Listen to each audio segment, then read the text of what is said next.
नमस्कार, स्वागत है हमारे झारखंड न्यूज में। चलिए देखते हैं झारखंड के फटाफट ताज़ा खबरों को। आप न्यूज को झारखंड के किस क्षेत्र से देख रहे हैं, हमें कमेंट में अवश्य बताएं। साथ ही खबरों का अपडेट पाने के लिए हमारे चैनल को जरूर सब्सक्राइब करें और साथ ही बेल आइकन को प्रेस करें। तो चलिए बढ़ते हैं खबरों की ओर। झारखंड 1251 करोड़ की लागत से होगा एचईसी का आधुनिकीकरण। इन नए क्षेत्रों में एचईसी रखेगा कदम। हंगामा, बवाल और अतिक्रमण को लेकर सुर्खियों में रहने वाले झारखंड के एचईसी के लिए अच्छी खबर है। इसके पुनर्द्वार के लिए भारी उद्योग मंत्रालय ने एक बार फिर प्रयास शुरू किया है।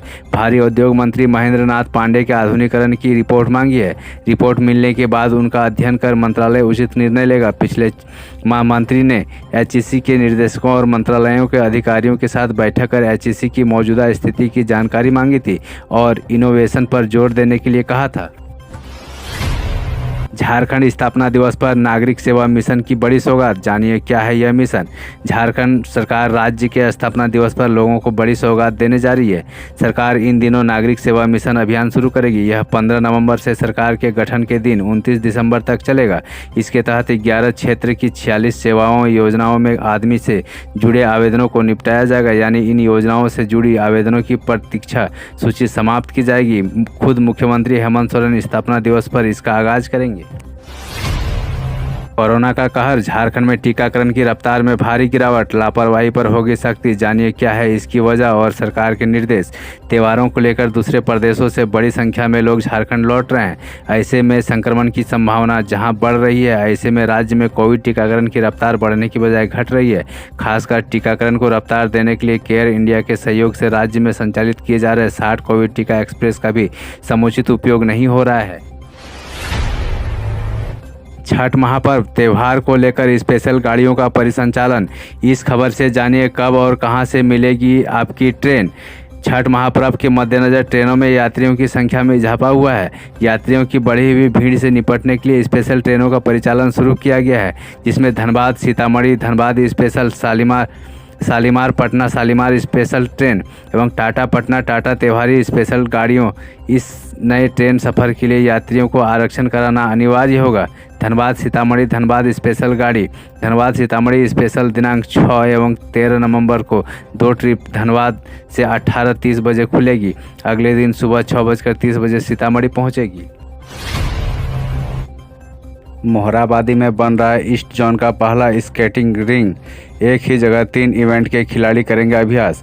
मोहराबादी में जिस जगह पर कभी खटाल हुआ करता था, अब वहां की तस्वीर बदलने वाली है। मोहराबादी के मंदिर मैदान में बगल में ईस्ट जोन का पहला 200 मीटर का स्केटिंग रिंग 3.34 करोड़ की लागत से तैयार हो रहा है।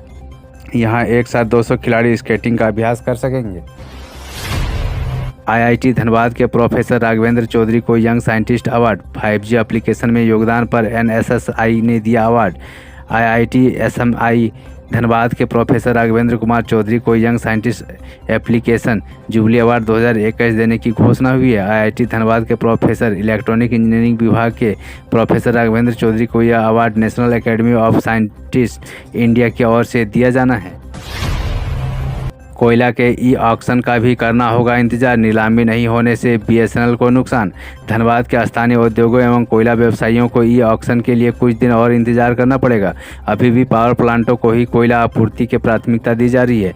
मामले पर बीसीसीएल के अधिकारी सूत्र ने बताया कि फिलहाल कोयला मंत्रालय एवं कोल इंडिया से कोई संकेत नहीं मिला है। जब तक हरी झंडी नहीं मिलती तब तक कोयले का ई ऑक्शन शायद शुरू नहीं हो सकेगा। झारखंड में मैट्रिक व इंटर परीक्षा के रजिस्ट्रेशन में फर्जीवाड़ा का मामला आया सामने। ऑनलाइन जांच में हुआ खुलासा। झारखंड में मैट्रिक और इंटर की परीक्षा में रजिस्ट्रेशन के बड़े पैमाने पर फर्जीवाड़ा सामने आया है। सिर्फ पूर्वी सिंहभूम में 25 ऐसे स्टूडेंट हैं जिन्होंने एक स्कूल या कॉलेज में ही नहीं बल्कि 2 स्कूल या कॉलेज में एडमिशन कराया है। इतना ही नहीं, उन्होंने दोनों जगहों से मैट्रिक व इंटर में रजिस्ट्रेशन भी करवा लिया है। वहीं अब इस प्रकार के उम्मीदवार के 2 जगहों से रजिस्ट्रेशन अचानक सामने आने से झारखंड एकेडमिक काउंसिल जैक भी सदमे में है। देवघर एयरपोर्ट में 100 फीट की ऊंचाई पर लहराएगा तिरंगा। इंटरनेशनल एयरपोर्ट की तर्ज पर हो रहा काम। इंटरनेशनल एयरपोर्ट की तर्ज पर देवघर एयरपोर्ट में भी काम हो रहा है। देवघर एयरपोर्ट टर्मिनल के बाहर गार्डन में 100 फीट की ऊंचाई में तिरंगा लहराएगा। इसके लिए स्ट्रक्चर तैयार कर लिया गया है। देवघर एयरपोर्ट के उद्घाटन पर तिरंगा को फहराने की तैयारी है।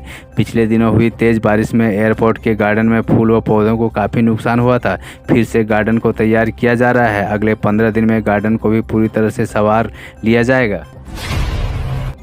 इच्छा शक्ति हो तो रोजगार सुरक्षित कर सकती है सरकार, बोले बाबूलाल। सामाजिक दबाव बनाने की जरूरत। पूर्व मुख्यमंत्री बाबूलाल मरांडी ने कहा है कि स्थानीय व नियोजन नीति एक दूसरे के पूरक हैं। झारखंड अलग राज्य बनने पर उन्होंने संयुक्त बिहार के समय 1982 में जारी सर्कुलर को अपनाया था। स्थानीय नीति को बिहार पुनर्गठन अधिनियम के अनुसार लागू किया था, लेकिन यह लोगों को समझ नहीं आया और उन्होंने इसका विरोध किया।